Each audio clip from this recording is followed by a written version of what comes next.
বন্ধুরা এখন বাজে হচ্ছে পাক্কা 11:30 বেজে গেছে। তো দেখো এই দেখো 11:30 বেজে গেছে, এখন রাত্রি 11:30। আমি পুরো বিস্তার মধ্যে শুয়ে পড়েছিলাম। এখন এসেছে আমার ফ্লিপকার্ট থেকে অর্ডার। ইয়েস বন্ধুরা, এখন এসেছে আমার ফ্লিপকার্ট থেকে অর্ডার। আমাকে এক্ষুনি ও ফোন করলো, তো এখন আমি অর্ডারটা নেব। এখন খুলছি। ও এখনো আসেনি, ও তো দাঁড়িয়ে আছে। আয়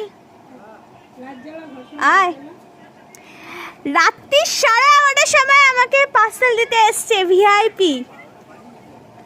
11:30 বড় বলেছি, 11:30 সময় আমাকে পার্সেল দিতে এসেছে। পার্সেলটা দিয়ে পয়সা দেবো না।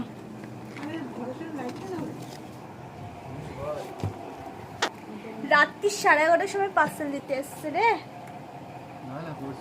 ও মা, টাকার ব্যাগটা কই? এখান থেকে টাকা বের করো। 100 টাকা। রাত্রি 11:30 সময় পার্সেল দিতে এসছে ফ্লিপকার্ট থেকে। এনে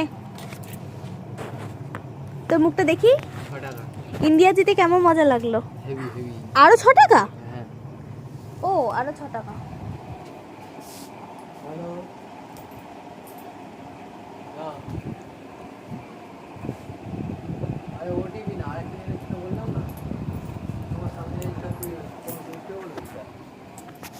এনে ইন্ডিয়া যেতে কেমন মজা। আরো আরো ডেলিভারি দিতে যাচ্ছিস এখন?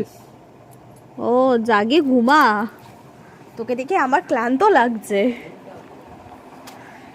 রাত্রি 11:30 সময় পার্সেল দিতে এসেছে। সিরিয়াসলি মানে গাইস, বলো থেকে আমি তোমাদের ব্যাপারটা শেয়ার করছি। ব্যাপারটা হলো এটাই যে ও আমাদের এখানেই মানে কি বলবো, আমাদের এখানেই কাজ করে।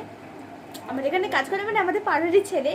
সো আমি চিনি, বাট আদার্স মানুষজন তো কিন্তু চেনে না। ও কিন্তু এখন আরেকজনের মানে আমি লাস্ট মানে এর আগে একজনকে দিয়ে ও আসলো এই যে পার্সেল।